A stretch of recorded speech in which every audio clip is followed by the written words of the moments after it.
Mampifaliana tanteraka no iaonantsika ao anatin'izao fandarana izao a, izay hitondrana ny teny fampahirezana avy amin'ny soratra masina ho antsika. Anatanteraka izany tsika ka atombotsika amin'ny alalan'ny vavaka. Ry Jehovah Andriamanitra io tsara indrindra ny an-danitra, de raina mandrakizay ny anaranao. Misaotra anao izahay no ny tombontsoa izay nomenao anay, de ny azahoanay a mandray ny teninao masina, mivoky amin'ny fahamarinanao ary miondrika eo anatrehanao. Ankehitriny ary tompo malalo, de aoka ny fanahinao masina no hanazava sy ampitoetra izany aty anatinay, ho fanilo sy fanazavana ho an'ny fiainanay. Tonoina amin'ny ara-tsinao Jesosy ny vavaka. Amen. Ny fampahirezana ho antsika amin'ity fotoana ity de ny akanton'ny votoatin'ny soratra masina na ny filazantsara no andraisantsika ny tenin'Andriamanitra. Rehefa tonga teo amin'ny tepiky ny fivampo ny apôstôly Paoly, dia nomen'Andriamanitra azy a ny fanambarana ny mission, ny hiraka izay omena azy. Ary voarakitra ao amin'ny bokin'ny asan'ny apôstôly a ny votoatin'ny filazantsara. Asan'ny apôstôly toko 220, ny 9, 17 sy ny 19, ny amin'izany votoatin'ny filazantsara izany. Ovakitsika amin'ny anaran'i Jesosy Kristy Tompo ny teny araka ny voasoratra ao amin'ny bokin'ny asan'ny apôstôly toko 220, ny 9, 17 sy ny 19. Apazava ny resaka dia andeha vakitsika manomboka eo amin'ny 14. Ary rehefa lavy tamin'ny tany izahay rehetra, de nandre feo ny laza tamiko ao nanao tamin'ny teny Hebreo hoe: Saoly, Saoly, nahoana ianao no manenjika ahy? Zavatra sarotra aminao ny hanipaka ny fanindronana. De hoy izao: iza moa ianao tompoko? Ary hoy ny tompo: izao no Jesosy izay enjehinao. Fa mitsangana ka mijoroa amin'ny tongotrao, fa izao no nisehoko taminao, dia ny hanendry anao ho mpanompo sy ho vavolombelona ny amin'izay efa nahitanao ahy sy izay hisehoko aminao. Hamonjy anao amin'ny olon'ny Israely sy ny jentilisa izay anrahako anao. Hampahiratra ny masony hiala amin'ny maizina ho amin'ny mazava, ary amin'ny fahefany Satana ho amin'Andriamanitra, mba azahoany famelan-keloka sy lova eo amin'izay no hamasinina no ny finoana ahy. Jesosy Kristy no mivantana no niaona ny resaka tamin'ny Saoly eto, ary dia manome ny iraka ny asa ijoroany ho vavolombelona. Araka ny 9:20, mitsangana ianao Saoly a, ka mijoroa amin'ny tongotrao, fa izao no nisehoko taminao voalohany, ny hanendry anao ho mpanompo. Miasa tamin'ny fomba mahagaga tamin'ity Saoly ity Andriamanitra, ary de natonga azy iteny manao hoe: zavatra sarotra aminao ny hitsipaka ny fanindronana. Ahoana tokoa moa no anipahana ny fanindronana? Tsy voamaika ve ho bobarasy, ho very eo ny ainy? Ary dia izany no zava-nisy tamin'ny Saoly.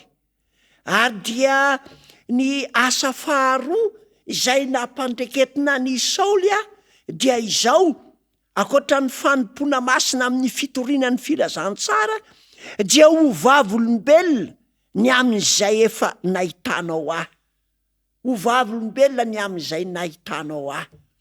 Ary dia mitantara izany fijoroana vavolombelona izany Paoly rehefa nanao ny asa no sady mitory zavatra roa samihafa manko ny fijoroana vavolombelona sy ny fitoriana ny filazantsara, kanefa asa mivady ao anatin'ny fanompoana avokoa izany. Inona kosa no votoatin'ny afatra izay entina? Ny votoatin'ny afatra dia izao, ny 1:10, amonjy anao amin'ny olon'ny Israely. Voalohany zany dia izy tenany Saoly dia novan'Andriamanitra ho Paoly noho ny fahasoavana, ka izay fanovana izay avao amin'ny fatra sy ny tobon'ny fariseo ho ato amin'ny tobon'ny kristianina. Hamonjy anao. Nalaza manko teo amin'ny fivavahana ny fariseo raha tamin'ny andron'ny zanak'Israely sy ny tamin'ny andron'i Jesosy no resahana. Ka ny hamonjy ny hanaisotra azy ao anatin'izany fanompoana, marina fa Mosesy no nanolotra ny fanompoana, kanefa rehefa tonga Jesosy dia Jesosy lay izy, tena izy no arahana. Ary ny mission voalohany, ny iraka voalohany dia ny famonjena ny mpitory alony, ny famonjena ny mpitory dia ny faharoa famonjena ny Israely, dia ny fahatelo famonjena ny hafa firenena na hoe ny jentilisa. Ka ankehitriny dia efa tonga ty amin'ny tanindrazantsika tia Madagasikara izany famonjena izany, tsy nijanona ho an'ny Paoly, tsy nijanona ho an'ny Israely, fa tonga hatrany amin'ny hafa firenena. Io zany no iraka voalohany izay nomena azy. Ny famonjena no antony nanaovana ny fanompoana, ny famonjena no antony nanaovana ny fijoroana ho vavolombelona. Ny faharoa, ny 1:20, hampahiratra ny maso, hampahiratra ny maso. Rehefa mahiratra ny maso dia tafiditra ao anaty ny fahalalana ny sary sy ny soratra sy ny zavatra rehetra, manjary voavaky avokoa ny zavatra rehetra. Hampahiratra ny maso. Ny maso dia manana andraikitra ho an'ny fahitana sy ny fijerena ary ny fandiniana. Koa ny olona izay mandray ny filazantsara dia manjary mahita ny fahasoavan'Andriamanitra, ny balika eo aminy, ny famirapiratany voninahitr'Andriamanitra izay misolo ny enatra sy ny latsa ary ny aizina izay mandrakotra. Manana zavatsoa isika noho ny filazantsara, ary io no votoatiny ny ampahiratra ny masontsika, hahitantsika an' Jesosy Kristy, lay nanaiky isolo ny fahotantsika, lay nitondra ny fahalementsika ary nitsangana tamin'ny maty mba ho fandresena ny fahotana sy nitafiky ny maizina rehetra. Izany no votoatin'ny filazantsara. Ny ampahiratra ny masony hialany amin'ny maizina ho amin'ny mazava. Engane ho tanteraka amin'izao fitoriana ny filazantsara izany mba hialantsika ny maizina, ny tsy fahalalana, ny ireo zavatra mahamenatra zay tsy tian'Andriamanitra hitranga sy hiseho amin'ny fiainantsika, ny fanao tsy mety rehetra tian'Andriamanitra hientaka amintsika ireny na hoe hiala, takan'ireo zanaka dala rehefa nahiratra tamin'ny fitiavan-drainy ny masony dia anateny izy manao hoe indrisy zay eto maty mosary fa ndraiky hoany manakanina be omena an'ireo mpanompo dia miala teo amin'ilay fiandrasana kisoa izy dia nilomay ny azakazaka hamonjy andrainy. De tahaka izany ihany koa ny filazantsara ny fitiavan'Andriamanitra de mahatonga antsika hiala amin'ny maizina ho amin'ny fahazavana de eo amin'ny raya eo amin'Andriamanitra izany. Ny iraka manaraka ihany koa izay votoatin'ny filazantsara de hoe hialana amin'ny fahefan'ny Satana ho amin'ny fahefan'Andriamanitra. Rehefa tonga ny fahiratana de mahay manavaka am'izay hoe ity elana, ity tsy mety, ary dia izay le hoe avao amin'ny fahefan'ny Satana hiala ho amin'ny fahefan'Andriamanitra. Ny toetra mampiavaka an'Andriamanitra dia ny fitiavana sy ny fahamarinana. Reo no toetra fototra izay an'Andriamanitra. Ny toetra fototra izay an'ny Satana indray dia mifanohatra amin'izany fiainana, fitiavana, fahamarinana izany. Ny mifanohatra amin'ny fiainana de fahafatesana. Ny mifanohatra amin'ny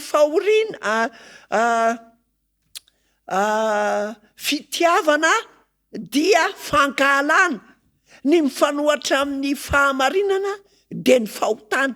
Ka reo ndray zany no angadin'ny Satana reo anankitelo reo dia ny tsy fahamarinana nanome ny fahotana izany, ny fankalana ary koa ny fahafatesana. Reo tian'Andriamanitra tsika hiala amin'ny fahotana, tian'Andriamanitra tsika hiala amin'ny fahafatesana, tian'Andriamanitra tsika hitoetra amin'ny fitiavana marina tsy ao anatin'ny fankahalana. Izany ny votoatin'ny filazantsara. Ka ny fahefan'ny Satana milaza moa ny bokin'ny Hebreo 2:1-7 hoe ary ny ekeny Jesosy ny andray ny toetrany zaza de tonga nofo mba handinganany amin'ny fahafatesana lay manana ny herin'ny fahafatesana dia ny devoly. Dia io fahefan'ny devoly io no tian'Andriamanitra hialantsika ho tonga amin'ny azy.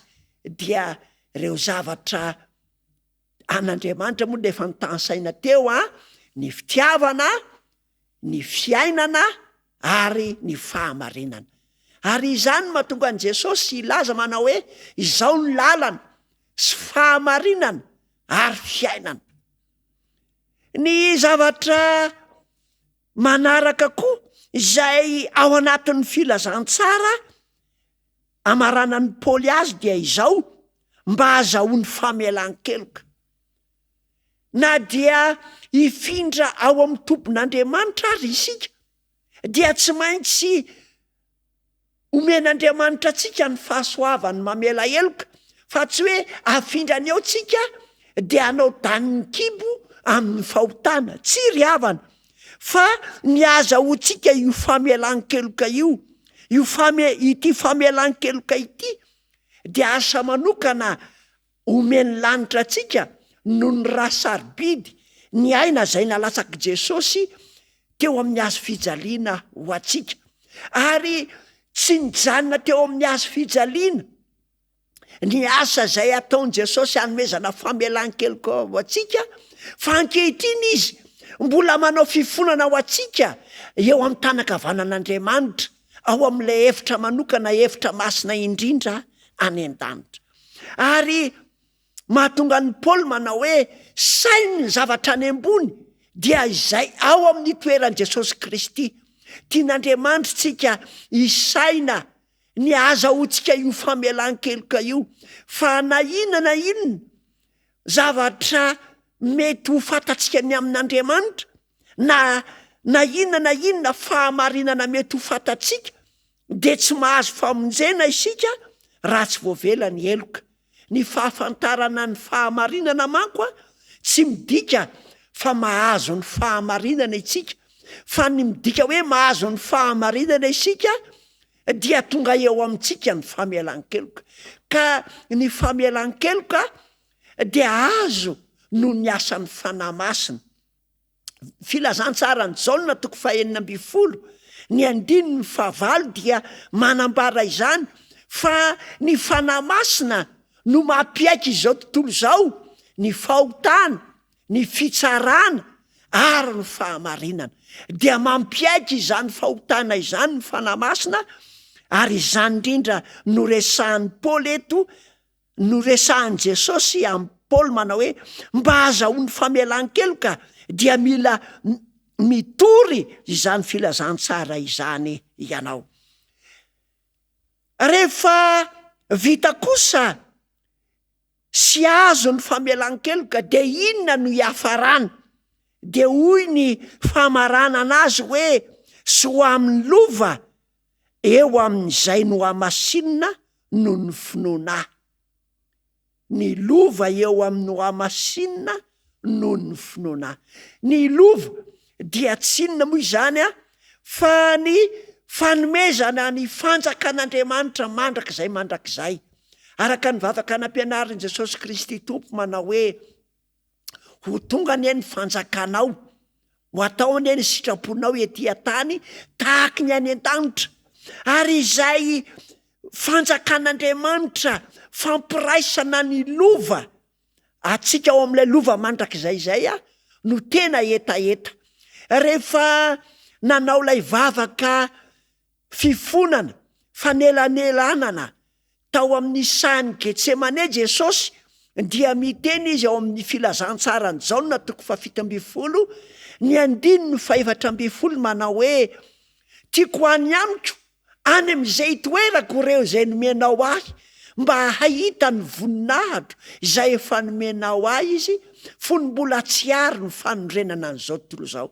Tian'Andriamanitra izao sy anao ho tonga any amin'ilay fiainana mandrakizay, ao amin'ilay lapa zay efa nomanin'Andriamanitra mpamorona sady mpamonjy antsika.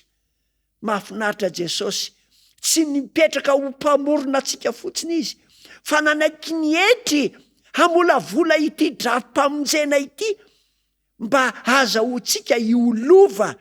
Ary Petera moa dia mitanisa ny toetra nyity lova ity araka ny epistily voalohany ho an'ny Petera 1:1 dia hoy izy mitanisa ity lova ho amin'ny fiainana mandrakizay a izay omena atsika ity, izay votoatin'ny filazantsara ihany koa. Izany zavatra Petera 1:1 izany no iravoravonareo na dia ampalelovina vetivety ankehitriny amin'ny fakapana maro samihafa aza ianareo, raha tsy maintsy isy izany, mba ho hita ho fiderana sy voninahitra ary fankalazana ny fizaham-toetra ny finoanareo zay tsara lavitra noho ny volamena mety ho simba na dia voazahatoetra amin'ny afo aza, dia amin'ny sehoan'i Jesosy Kristy, izay na dia tsy mbola hitanareo aza dia tianareo, ary na dia tsy hitanareo ankehitriny aza nefa, satria inonareo dia iravonavonareo amin'ny fifaliana tsy azo tononona sady be voninahitra. Ho amin'ny lova tsy mety simba, tsy misy loto, tsy mety levona, voatahiry ho any an-danitra ho anareo. Raha atao banky tokana ny tanjon'ny famonjena atsika dia ny ampiditra atsika amin'ny fiainana mandrakizay ho amin'ny lova tsy mety simba, tsy misy petina io. Koa dia aokane izany tenin'Andriamanitra izany ampahery atsika fa matoa voavonjy isika de nanaiky ny afatry ny filazantsara hiatra eo amin'ny fiainantsika, nanaiky an'i Kristy ho mpamonjy atsika ka dia reo misy drafim-pamonjena ho arahana dia ny fanekentsika an Jesosy Kristy ka hialantsika ny toetra tsy mety, ny fanjakan'ny Satana ho amin'ny fanjakan'Andriamanitra, ny famaizinana ho amin'ny fahazavana. Ny tompony hitaiza antsika, hikolokolo antsika mba hahazahoantsika izany lova mandrakizay izany. Andeha isika hivavaka. Andriamanitra ray zanaka fanahy masonao, manaty mpisaorana sy fankasitrahana fiderananao izahay noho ny filazantsara sy ny zavatra hoentiny ho eo amin'ny fiainanay. Aoka tompo malalo ankamaminay izany, ary tsy ankamaminay fotsiny fa hivelomanay sahady de ny ankehitriny, ko izay rehetra ane dia azo famelombelomana noho ny fialanay eo amin'ny zavatra izay an'ny Satana ho amin'ny fahefanao sy ny fahatsaranao. Ampio koa izahay mba hiaiky ny fahotanay, mba azahoanay ny famelan-keloka. Ampio koa izahay hitomba amin'ny ara-panahy mba hahatanjahany finoanay, ka rehefa iseho amin'ny rao lanitra ianao Jesosy eo dia ho faly izahay aheno ny anaranay ho tononona ho amin'izany fantovana ny fanjakana mandrakizay izany, izay lova ampanantenainao. Mandra-piaviny izany fotoam-bolamena izany Jesosy eo dia aoka ny fanahinao tsy hiala aminay, ny bitsika sy ny fitariana avy aminy tsy ho andosiranay, fa omenay sehatra sy ankatoavinay eo amin'ny fiainanay. Mahatoky sy mino zay Jesosy eo, fa ny tsara lavitra dia hainao tanterahanao anay, koa dia ny anaratsoinao Jesosy Kristy no hanonana ny vavaka. Amen.